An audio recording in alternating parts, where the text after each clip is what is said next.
Isang magandang morning sa inyong lahat.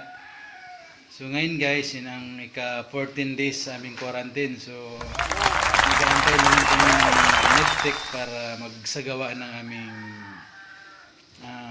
rapid test. Kasi dapat i-rapid daw bago kami alis. So ngayon, naka-ready na kami.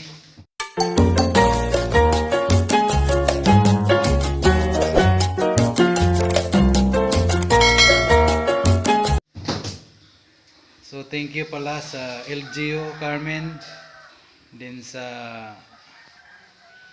barangay official ng La Salvacion sa aming barangay, headed by Barangay Captain Narciso Jagunya, din sa iyang mga kasamahan sa Punsiho, din sa mga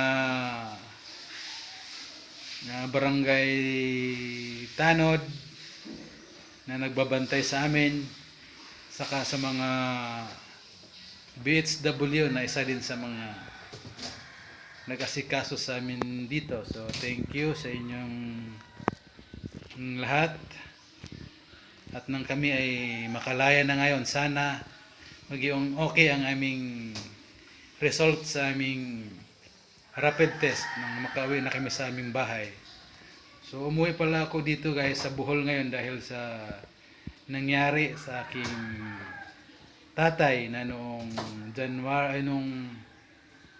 December 25 siya ay binawi na sa amin ng Panginoon. Ngayon dito kami umuwi dahil nang makadalaw man lang sa kanyang puntod, saka mag-attend na rin kami ng 40 days ngayong February to. So ayan guys, naka-ready na ang aming mga bag para kami ay makauwi na ng tuluyan sa aming bahay. So ito yung aming quarantine facility sa aming barangay. So ayan, ang aking asawa ready na. Bagong ligo na daw siya kasi nag-aantay na lang kami dito ng mga medtech para magsagawa ng aming rapid test ngayon. So ayan guys, yung aming mga gamit dito, kasi dito na rin kami luluto, nagsasaing kasi wala na pong budget ng aming LGU dito para sa pagkain ng mga naka-quarantine. So ayan, 2 kwarto ito. So, ayan yung room 1. Din yung ito naman yung room 2. So dito sa kabila ang aking kapatid. So ready na rin yung mga gamit niya. Excited nang makauwi sa aming bahay. Dahil dapat sana doon kami sa magpa-quarantine sa aming bahay, home quarantine. So ang nangyayari, marami pang gagawin. Medyo naging alanganin na rin kami sa pagkuha ng requirements, so hindi na-approvean. Saka yun pala, yung mas malayo yung aming bahay sa kalsada. Dapat pala is yung required daw talaga is pag naka-home quarantine is 100 meters lang from the highway. So medyo malayo ang aming bahay, so kaya po isa po sa hindi na approve.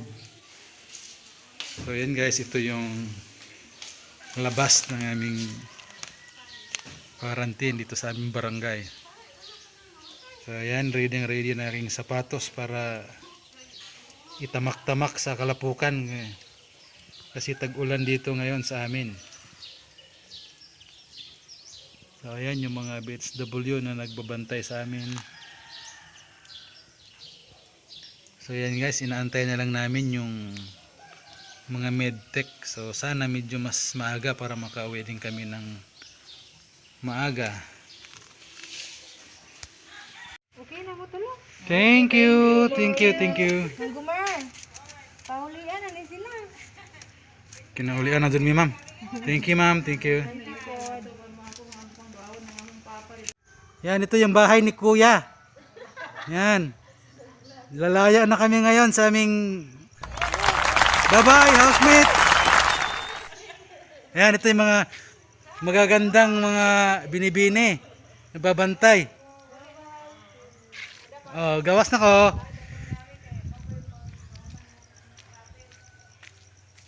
Guys, nakalabas na rin talaga ako dito. So, ayan, ito yung aming Hanoy!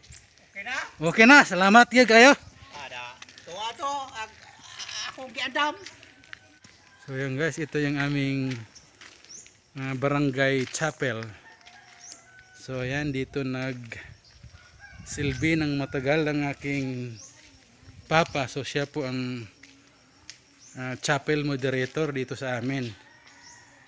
So ayan. So thank you pa, nakauwi na rin kami dito sa atin. Kaso wala ka na. Ayan. Ito yung pinaka malungkot na pag-uwi ko. Nawala na aking tatay.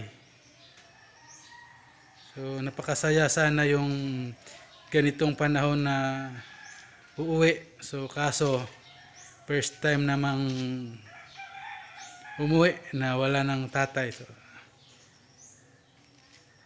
ito yung dito nagsilbi yung aking tatay ng napakahabang panahon bilang chapel moderator dito sa aming barangay. So thank you pa.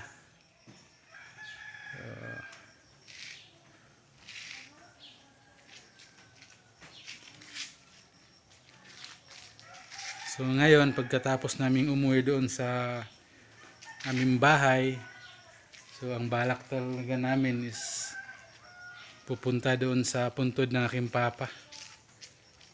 So